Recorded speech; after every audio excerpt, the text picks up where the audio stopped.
জাতিকে বিভক্ত করেছি, পাঞ্জাবি দিয়ে বিভক্ত করেছি, জামা কাপড় দিয়ে বিভক্ত করেছি, কারো টুপি লম্বা, কারো টুপি উঁচা, কারোটা গোল, কারোটা 6 তালা, কারোটা 1 তালা, এগুলো দিয়ে বিভক্ত করে রেখেছি। আরে ভাই একটু কান খাড়া করে শোনেন, এগুলো বলতেছেন। আহা, আমেরিকাতে বহু মসজিদে নামাজ আদায় করেছে, বিশ্বাস করেন কাপড়টা কেমনে পড়তে হবে জানি না। 3/4 প্যান্ট পরে জুমার নামাজে চলে গেছে, নামাজ তো পড়েই না, সপ্তাহে একদিন আসছে 3/4 প্যান্ট পরে। বেরকুফ হয়ে গেল যে এই লোকের পেট ধারণা থাকা চাই না, মসজিদ তো চলে আসছে।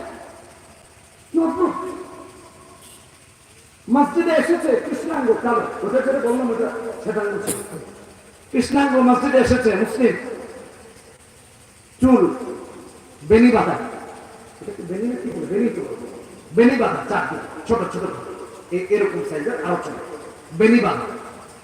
আপনি জাম্বুরার মুখ কেটে তারপর অল্প অল্প করে যদি এটাকে ছিলেন, আর গোড়া যদি এরকম থাকে যে এখন মাথায়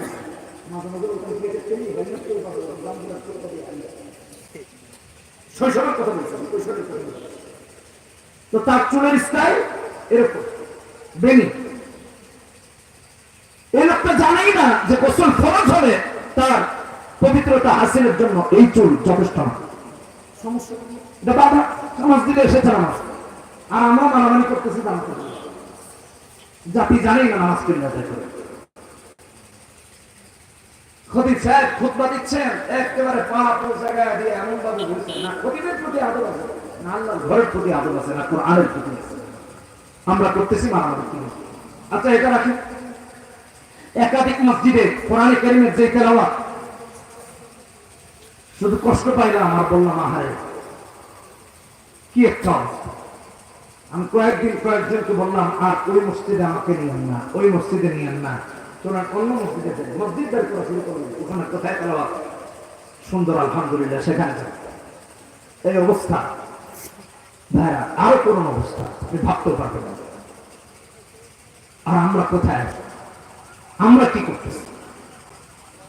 আমাদের মা বোনরা, আমাদের ভাইরা, আমাদের বন্ধুরা একটা মাসলা জানার জন্য একজন আলেম খুঁজে পায়, একটা মাসলা জানার জন্য, একটা সাধারণ বিষয় জানার জন্য কাউকে খুঁজে পায়। আর আমরা মারামারি করতেছি। ইসলামটাকে পেয়েছি, এটা আল্লাহ নিয়ামত মনে করে এটাকে কায়েম করি, এটাকে দায়েম রাখি, মারামারি না করি ভাই।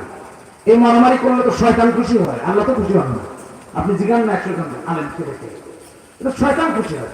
শয়তান চায় আমরা বিভক্ত হই, আর আমরা শয়তানকে খুশি করি, আল্লাহকে খুশি করি না, একতাবদ্ধ হয়ে। কথাগুলো দুঃখে বলতেছি।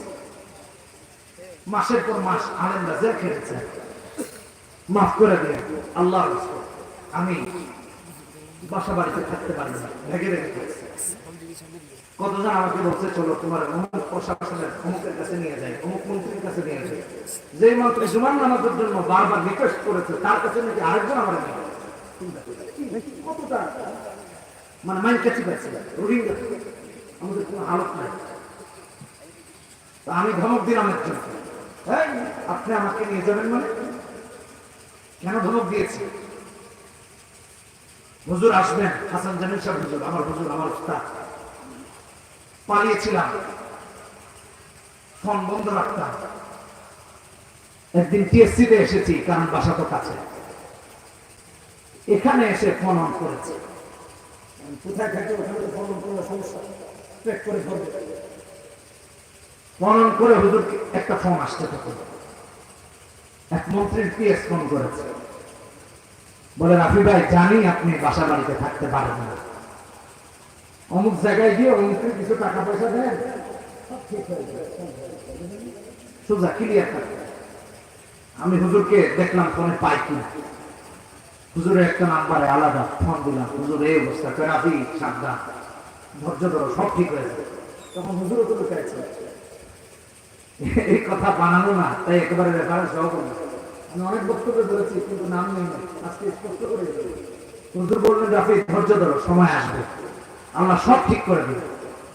আজকে সব ঠিক হয়েছে, তারাই পালিয়ে আছে, এটাই আল্লাহর নিজাম, ভালো করে মাথায় রেখে। আমি আবার পরে বললাম, এই আপনি কি বললেন? অমুকের কাছে গিয়ে টাকা দিয়ে অমুক মন্ত্রীর কাছে যাবো, উনি তো আমাকে ফোন দেয় বিভিন্ন